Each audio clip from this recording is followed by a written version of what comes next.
Hello दोस्तों, स्वागत है हमारे इस चैनल पर और AI education study in Hindi. जैसा कि आप जान रहे हैं, आज इतिहास का जो है ये एनसीईआरटी बुक्स लिया गया। बुक्स एनसीईआरटी जो आता है आपके स्कूल में, जो सरकारी स्कूल में जो मिलता है, उसमें से ये क्वेश्चन लिया गया। आप मिला लीजिए क्वेश्चन, सेम क्वेश्चन आपको मिलेगा। और आप जो भी क्वेश्चन अगर आपको दिक्कत कहीं होता है तो हमें कमेंट कीजिए, उसका मैं वीडियो बना दूँगा।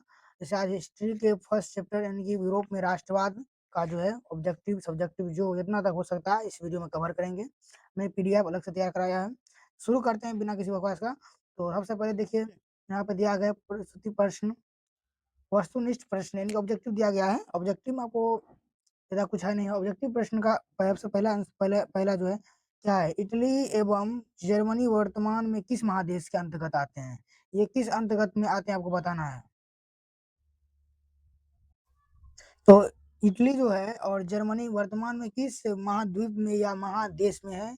इसका जो आप राइट आंसर हो जाएगा वो हो जाएगा ग, यानी कि यूरोप में है।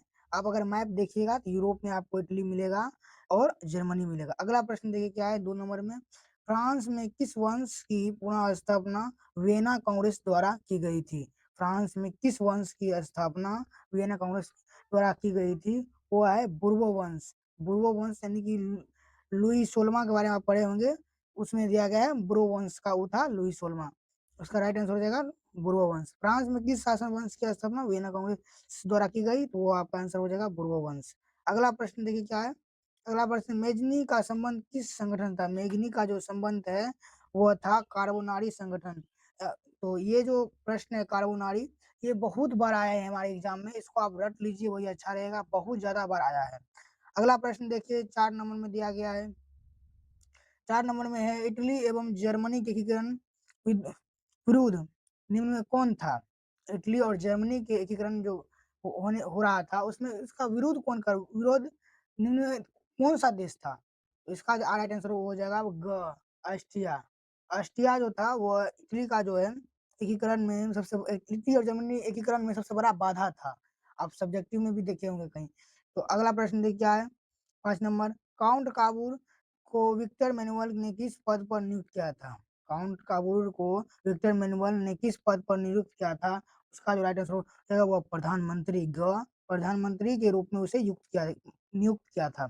अगला प्रश्न 6 नंबर, गिरिबाल्डी पैसे से क्या थे? गिरिबाल्डी पैसे से नाविक थे, यानी कि वो जो कौन काम करते, नाविक का काम करते थे। और गिरिबाल्डी पैसे से नाविक थे। अगला प्रश्न देखिए है क्या है।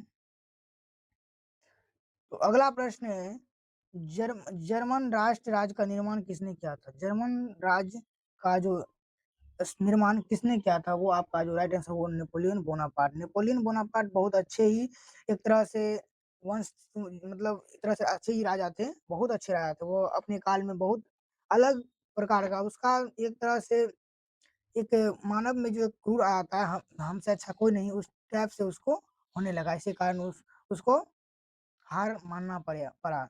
अगला प्रश्न देखिए क्या है 8 नंबर प्रश्न।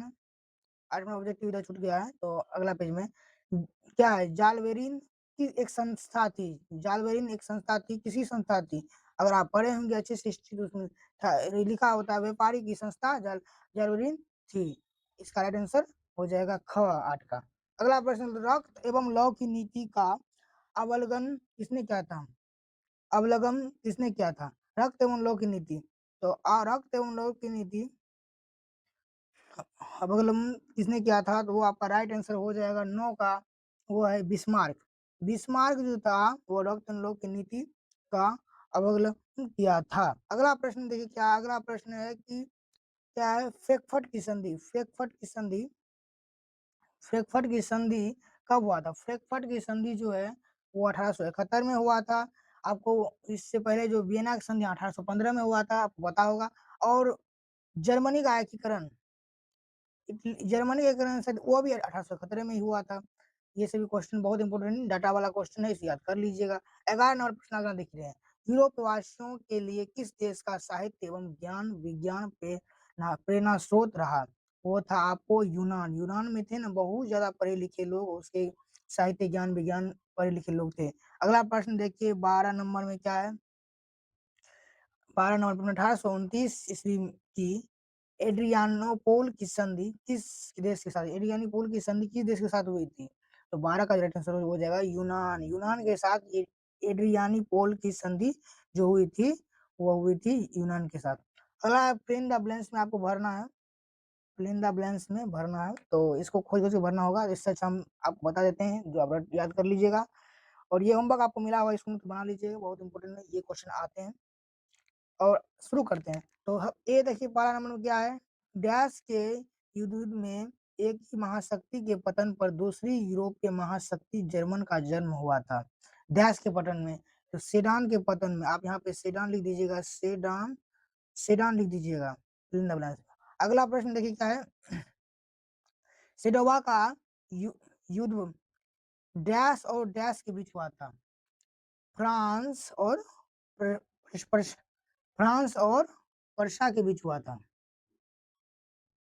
फ्रांस और पर्शिया के बीच हुआ था। दोनों दोनों देश है। ये जो मैं लिखा रहा हूँ यहाँ पे दिखने में दिक्कत हो रहा है, तो मैं डिस्क्रिप्शन में डाल दूंगा सबको, वहां से आप देख के लिख सकते हैं, हिंदी में डाल दूंगा, आप सभी को आसानी होगी। अगला प्रश्न देखिए 3 नंबर में क्या है, 3 नवंबर 1848 की फ्रांसीसी क्रांति ने डैश युग की अंतर कर दिया। किस युग का अंतर कर दिया? वो था आपको पुरातन, पुरातन, यहाँ पे आप लिख दीजिएगा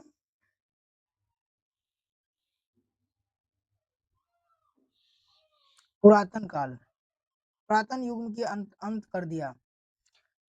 अगला प्रश्न देखिए क्या है, Vatican, Vatican, Vatican city, Taj Mahal जहां डैश रहते थे, जो इटली के डैश से बचा रहा। तो इसमें भरना है रहते थे और इटली में डैश से बचा रहा था। यहाँ पे देखो जहां के जगह आप दीजिएगा पोप, ठीक, जहां पोप रहते थे वहां इटली के क्या लिखेगा, प्रभाव से बचा रहा था, इटली के प्रभाव से बचा रहा था, इटली के प्रभाव से बचा रहा था। इसको डिस्क्रिप्शन में अच्छा से हम भर देंगे। अगला प्रश्न देखिए, यूनान का स्वतंत्रता राष्ट्र घोषित करने के बाद बरेरिया के शासक डैश को वहां का राजा घोषित किया। फिर 6 नंबर भी प्रश्न एक है, यहाँ छूट गया है, एक यहाँ तो यहाँ 5वां नंबर का जो है बरेरिया के शासक जो है, इसका राइट आंसर होगा हो जाएगा ओटो को जहां राजा घोषित किया था। वेरिया के शासक ओटो को वहां का राजा घोषित किया था। आप समझ गए। अगला प्रश्न देखिए, हंगरी की राजधानी कहाँ है? हंगरी राजधानी हुआ है बूडापेस्ट। आप फिर से हम एक बार लिख देते हैं, तब सबको आसानी होगी, थोड़ा सा हम छोट कर लेते हैं राइट को। यहाँ पे लिख देंगे सेडान, सेडान, आगे होगा यहाँ पे फ्रांस, पर्शिया, यहाँ पे होगा आपका पुरातन काल, पुरातन युग, पुरातन। अगला देखिए यहाँ पे है वेटिकन सिटी, वेटिकन सिटी में जो पोप रहते थे उसको किसके प्रभाव से? इटली के प्रभाव से। अब ये प्रभाव, यहाँ पे क्या होगा, वहां के राजा घोषित किया गया, वहां के राजा को ओटो नाम के राजा को घोषित किया गया। अगला प्रश्न देखिए, बूडापेस्ट, इसको कंफर्म कर लीजिएगा, या सही है गूगल कर लीजिएगा सही है। तो आज तक यहीं तक रहेगा। अगला जो आप वीडियो आएगा इससे आगे है आपको फिल इन द ब्लैंक्स, तो अब हो गया है, इससे आगे आपको हो जाएगा मिलान करने वाला, उसको भी बहुत बेहतरीन तरीका से आपको बतलाएंगे। और इस तरह आप हमारे वीडियो चैनल पे बने रहें, और वीडियो को देख लीजिए तो लाइक कर दीजिए और सब्सक्राइब भी साथ करिए दीजिए। और चलते हैं, अब मिलेंगे अगली वीडियो में, तब तक के लिए जय हिंद, जय।